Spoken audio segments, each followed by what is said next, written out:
Deus, todos são bem-vindos. Pronto, agora estão me ouvindo. Paz do Senhor a todos. Vocês sabem que quando a gente começou a cruzada, aqui na camisa que a gente usa, de Mateus, se não me engano é 10:8, 8:10, fala na parte B: de graça vocês receberam, de graças vocês dão. E eu ouvi o Luiz falar da generosidade, eu lembrei daquela época, e alguns pela primeira vez aqui. Então, só para vocês saberem que nós somos uma igreja voluntária, né? Nós somos uma igreja exclusivamente de trabalho voluntário. Então, todo o trabalho que tem sido feito aqui até hoje é voluntário. A nossa intenção, nosso desejo é que continue assim. Então, quando a gente fala em generosidade, é por questões de manutenção, de locação, mas o trabalho realmente realizado aqui é voluntário. E esse esclarecimento que me veio no coração. E quando a gente estava louvando, né? Nós estávamos louvando, a igreja louvando. Eu lembrei do versículo que Paulo falou, 1 Coríntios 15:19. Eu fiquei pensando, meu Deus, como está bom aqui. Aonde Deus vai nos levar, né, na vida eterna. E aí Paulo fala: se a gente espera só para essa vida e não lá para o céu, nós somos os mais miseráveis de todos os homens.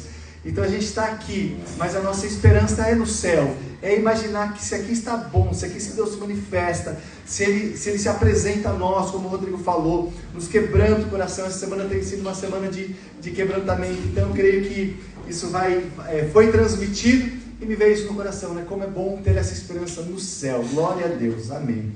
Antes de eu falar o título e entrando já na palavra, eu queria fazer 2 destaques de versículos antes da gente ler o texto base. Hoje é dia de ceia, né?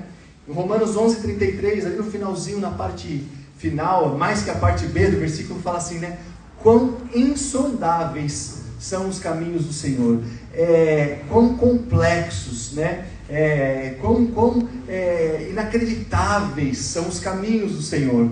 E em 1 Coríntios 1:18, ele fala uma coisa extremamente espetacular. Ele fala assim: para quem ainda não creu, para quem ainda não tem o Espírito Santo, algumas coisas que quem já é crente faz, parece loucura, né? A gente não entende, a gente, né, não compreende, mas para aqueles que entendem a palavra da cruz, é poder de Deus. Então nós que já temos o Espírito Santo, nós temos assim no Evangelho, na palavra da cruz de Jesus Cristo, crucificado, morto, sepultado, que depois ressuscitou, é poder de Deus. Então nós temos uma palavra extremamente poderosa, abençoada para a vida de cada um de nós. E Jesus, em relação à cruz, né? Jesus, ele estava numa ceia, ele sabia qual era a missão dele aqui na terra, e ele estava ali na ceia, na última ceia, na celebração da Páscoa com os discípulos. E depois dessa ceia, ele já sabia o contexto, a palavra nos mostra,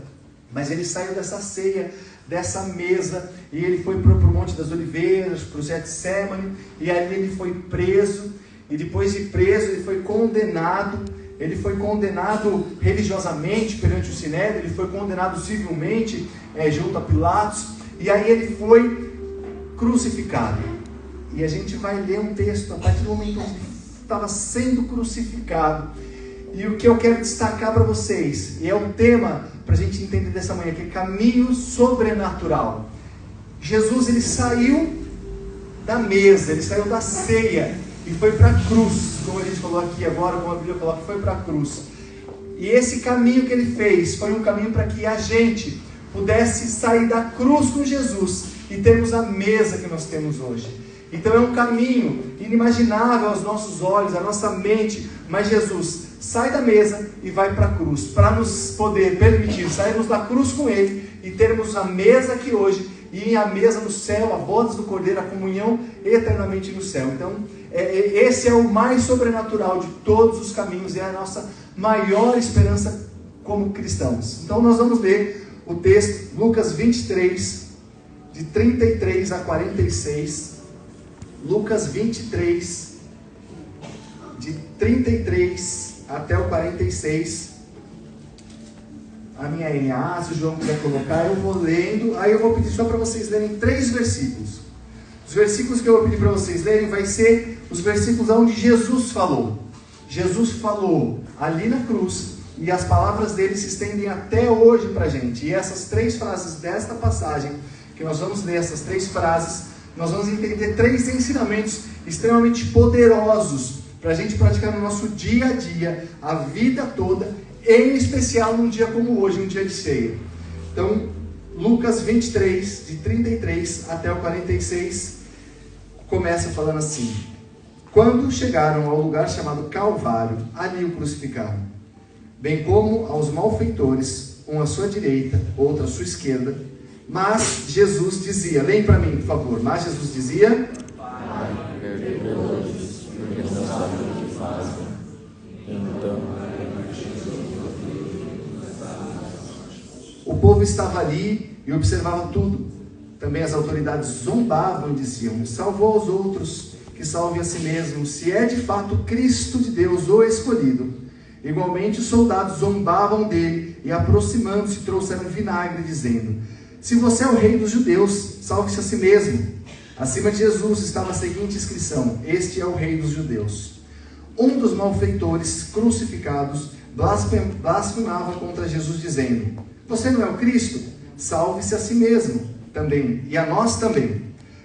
Porém, o outro malfeitor o repreendeu, dizendo: você nem ao menos teme a Deus, estando sob igual sentença? A nossa punição é justa, porque estamos recebendo o castigo que nossos atos merecem. Mas este não fez mais nenhum. E acrescentou: Jesus, lembre-se de mim quando vier no seu reino. Jesus lhes respondeu: vocês, por favor? Em verdade lhe digo que hoje você estará comigo no paraíso. Já era quase meio-dia, e escurecendo-se o sol, houve trevas sobre toda a terra até as 3 horas da tarde. E o véu do santuário se rasgou pelo meio.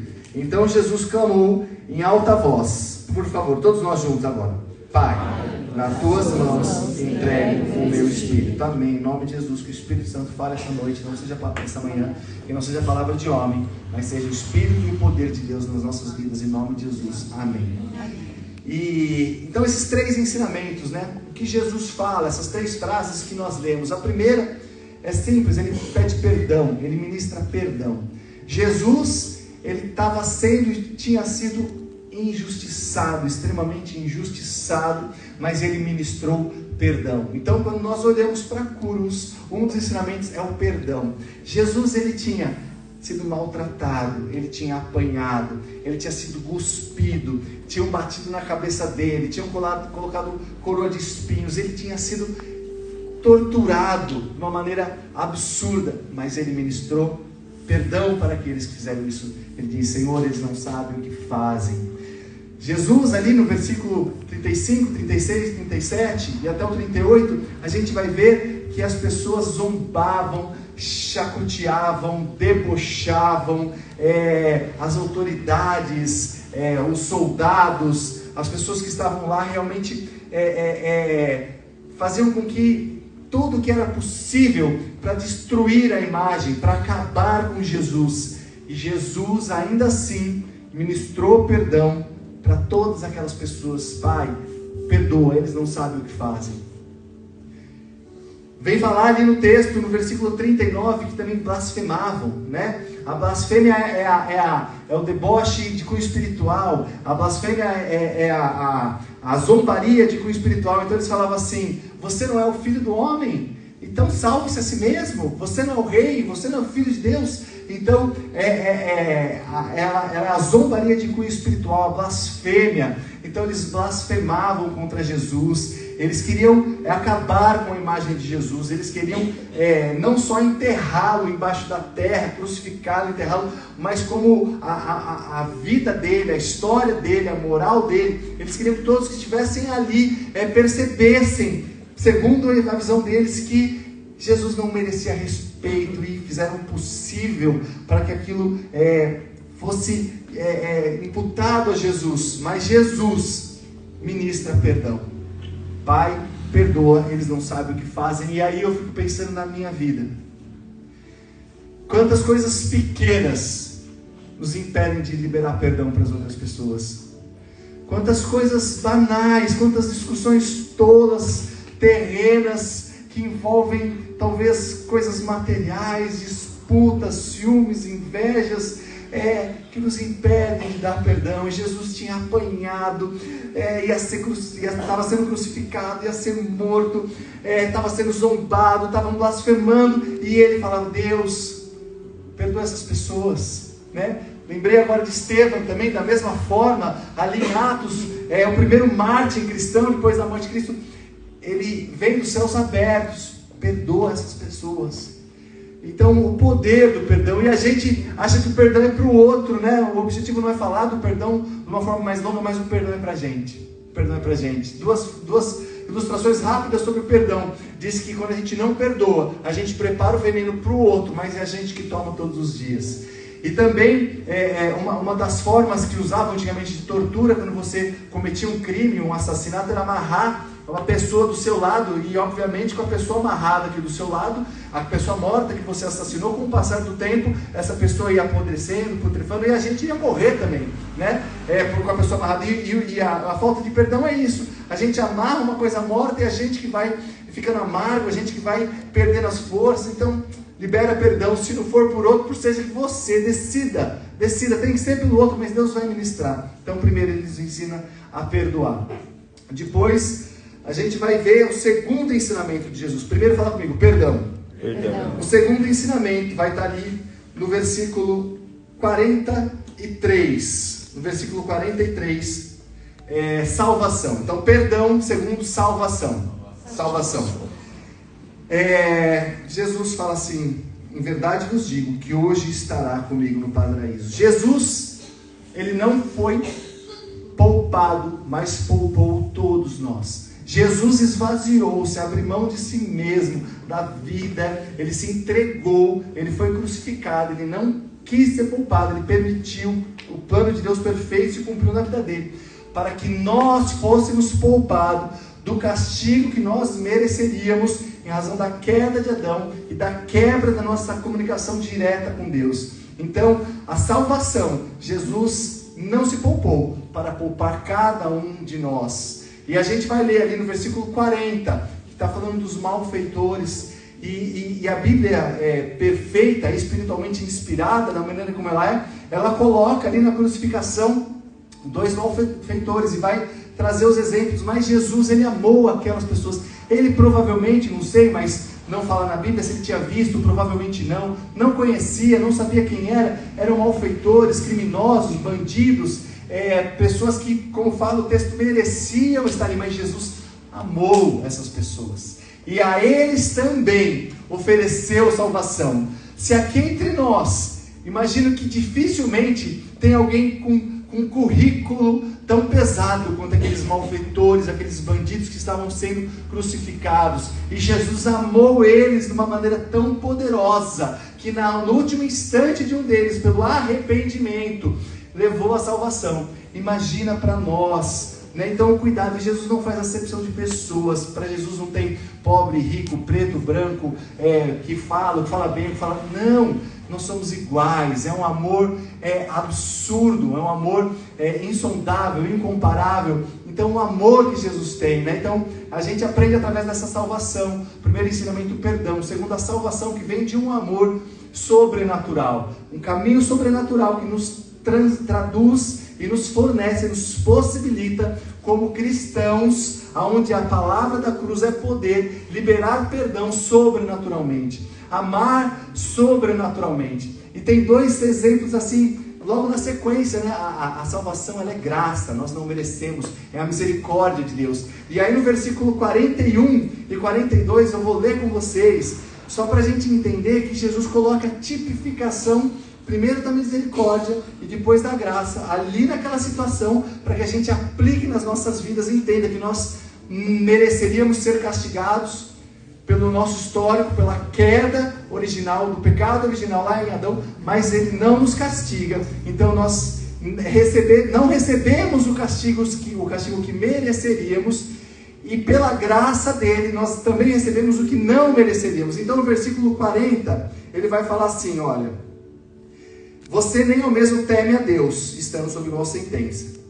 Aí ele fala: a nossa punição é justa, você merece, Porque estamos recebendo o castigo que merecemos, mas este não fez mal nenhum. Ou seja, os bandidos mereciam aquele castigo, né? Era algo que eles mereciam. Então nós merecemos o castigo de Deus, porque nós nascemos pecadores, e Jesus nos dá a possibilidade, Deus, através de Jesus, de não recebermos o nosso castigo merecido, e pela sua misericórdia, então ele vai aqui mostrar a sua misericórdia, nós somos poupados. Então ele define aqui no 41, a misericórdia de Deus. Nós não recebemos o castigo que mereceríamos. Nós mereceríamos o castigo, e Deus, pela sua misericórdia, não nos castiga através de Jesus. No versículo 42, ele vai tipificar, mostrar, explicar materialmente a graça de Deus. Ele vai falar assim, ele fala: Jesus, né, o malfeitor, lembre-se de mim quando você vier no seu reino. Ou seja, ele era um malfeitor, mas ele mostrou ali o arrependimento, ele mostrou o desejo de salvação. E aí Jesus fala: em verdade vos digo que hoje estará comigo no paraíso. Ou seja, ele não merecia estar no paraíso, né? Era algo, ele não merecia receber a salvação, ele não merecia, como nós não merecemos, mas nós recebemos pela graça. Então, receber o que não se merece, Deus tipifica aqui, através de Jesus, a graça dele. Então, a palavra de Deus vai nos mostrando, primeiro, o poder sobrenatural do perdão. Segundo, a salvação, o amor de Jesus. E para a gente aprender, e Jesus como nosso alvo, o poder dessa salvação. Ele não se poupou, ele se esvaziou, ele abriu mão de si mesmo e amou, para que nós pudéssemos ser poupados do inferno, de ir para o lugar de sofrimento eterno, e não ir mais para o lugar de sofrimento eterno, e através de Jesus ir para o lugar de paz eterna, de regozijo eterno, onde não há choro e nem tristeza. Isso é poderoso demais, e a gente tem que lembrar disso, porque esta palavra é poder de Deus na nossa vida. O resto é chantilly, isso é comida de Deus pra gente, né? O resto é sobremesa. Não adianta, a gente tem que ver o que nos sustenta, o que a verdade fala. Terceiro, então primeiro, perdão. Fala comigo, perdão. Segundo é salvação. E o terceiro, comunhão. Versículo 46. No versículo 46, ele vai falar que Deus entregou o Espírito dele, e dito isso, expirou. Jesus expirou, mas não era o fim. Isso é maravilhoso. Jesus expirou, mas não era o fim. Quando nós nascemos, o primeiro ato que nós inspiramos, o ar entra nos nossos pulmões e nós, né, nascemos. E quando a gente vai morrer, o último ato é expirar. Mas nós que somos crentes, nós olhamos aqui, e esse é o poder sobrenatural de Deus. O caminho sobrenatural de Deus é saber que Jesus expirou, mas esse não era o fim, nem para ele, nem para nós. Glória a Deus. Então é a comunhão.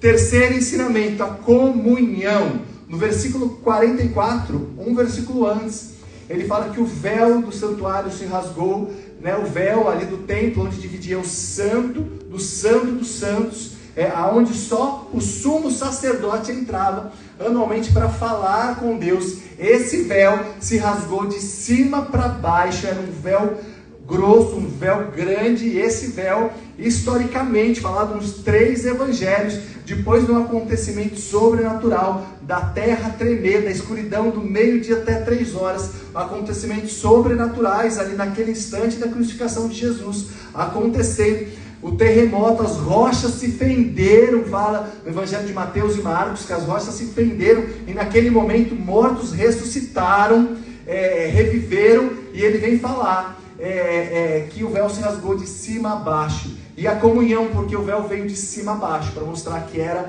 algo sobrenatural, um véu grosso se rasgando, para nos possibilitar hoje, né, o acesso a Deus, aquele acesso que só era do sumo sacerdote, aquele acesso que só era feito periodicamente. Não, agora nós temos esse acesso quando nós queremos, na nossa igreja, no nosso quarto, no nosso, glória a Deus, no nosso transporte, no nosso carro, no trânsito. Todos os momentos nós podemos acessar a Deus, porque o véu se rasgou. E mais, ele se rasgou de cima a baixo, para a gente ter essa comunhão de baixo para cima com Deus. E Jesus morreu e ele apareceu por 40 dias antes de ascender ao céu novamente e mandou o Espírito Santo de Deus. Então aí novamente a gente tem um acesso de baixo para cima e de cima para baixo, o Pai, o Filho, o Espírito Santo. Amém. Aleluia. E aí essa comunhão do Pai, do Filho e do Espírito Santo, que hoje, num dia de ceia, hoje, um dia de comunhão, a gente vem saber que o Pai, o Filho, o Espírito Santo deram um exemplo de comunhão, para que a gente, como irmãos, saiba que a gente está num lugar onde a gente, às vezes, não sabe quem está do lado, mas a gente tem que ter a intenção de buscar estar junto, porque pessoas sofrem, pessoas têm necessidades, pessoas têm dificuldades, pessoas têm alegrias, pessoas têm... Então, mas nós precisamos compartilhar as nossas alegrias, chorar as nossas tristezas. Nós temos que ser uma igreja de comunhão, porque uma igreja que não tem relacionamento não é uma igreja. E está sendo gravado, cara, não é uma igreja que não tem relacionamento não é uma igreja, porque eu vir um lugar e ir embora e eu não cumprimentar pelo menos 2, 3 pessoas, nem que eu faça esforço para isso, eu posso ser tímido, eu posso ser expansivo, mas se você vê uma pessoa tímida, a gente tem que abraçar. Se você é mais expansivo, a gente vai lá e abraça. Se você é tímido, abra seu coração. A igreja de Cristo, depois em Atos, depois da ressurreição, a comunhão era diária a partir de pães. E as pessoas são pessoas são difíceis, todos nós somos difíceis, mas também todos nós temos o nosso coração, né, o Espírito Santo quando aceitamos Jesus. Então vamos também amar e sermos amáveis, né? A comunhão não exige uma igreja sem relacionamento. E não é crítica, né? Porque a gente tem que olhar para a gente e construir o que a gente vê na Bíblia como certo. Tem que ser uma igreja de amor, uma igreja de comunhão, uma igreja de proximidade. Então, terceiro aspecto, a comunhão. A comunhão. E tudo isso, e no final, para a gente orar, é uma decisão individual. É uma decisão pessoal. Eu não posso decidir pelo meu filho, pela minha filha, pela esposa, pelo meu pai. E você também, é uma decisão pessoal. A gente pode dar o exemplo, né?